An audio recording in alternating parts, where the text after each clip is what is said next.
Welcome to my CPT presentation. I chose the book Macbeth by William Shakespeare, and from this book, I picked the symbol Visions and Hallucinations, plus a theme which is The Guilty Will Suffer. In Macbeth, there are many examples of visuals and hallucinations that we can see throughout the story.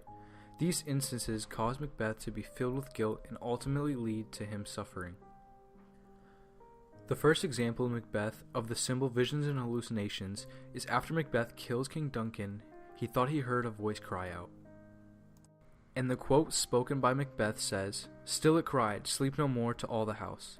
Glamis hath murdered sleep, and therefore Cawdor shall sleep no more. Macbeth shall sleep no more."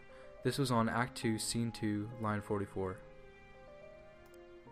After Macbeth has killed King Duncan, he heard these voices tell him that he will suffer with sleepless days ahead of him.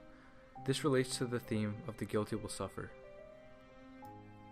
The next example of visions and hallucinations is the ghost of Banquo. When Macbeth first sees the ghost, he is meeting his guests at the royal table in his castle.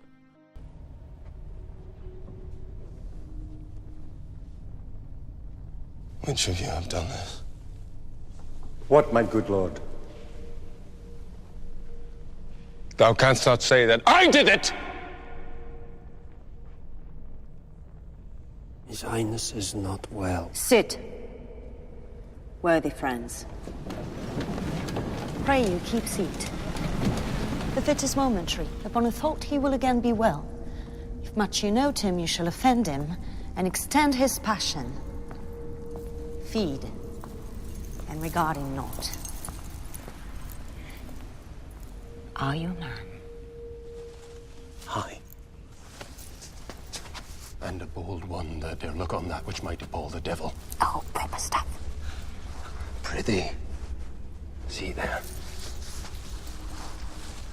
Behold. Look, lo, how say you? This is the very painting of your fear. This is the air-drawn dagger which you said led you to Duncan. Why do you make such faces? If I stand here. This quote was spoken by Lady Macbeth. She says, "O proper stuff, this is the very painting of your fear. This is the air-drawn dagger which you said led you to Duncan.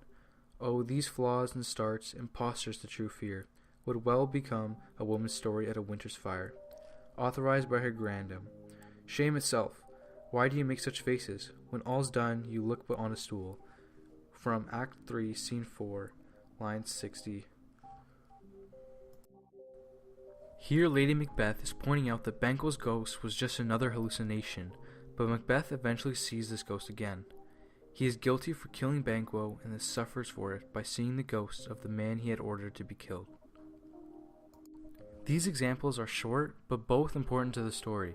They show Macbeth's true character and how he is guilty and will be haunted by what he has done. This theme of the guilty will suffer is shown throughout the world. Whether if it's something small like being a teenager and getting grounded by your parents, or getting sent to jail for something serious like murder. It could also relate to the Bible. When Judas betrayed Jesus, he felt guilty and regretted his decision. He still felt the guilt in him, and he was suffering and eventually killed himself. We all make mistakes and are all guilty of something. Our actions have consequences, and that's a good thing. We will be able to become better people and have an overall better world. I chose the media form of a video because I believe it to be the best and most effective way to deliver a presentation.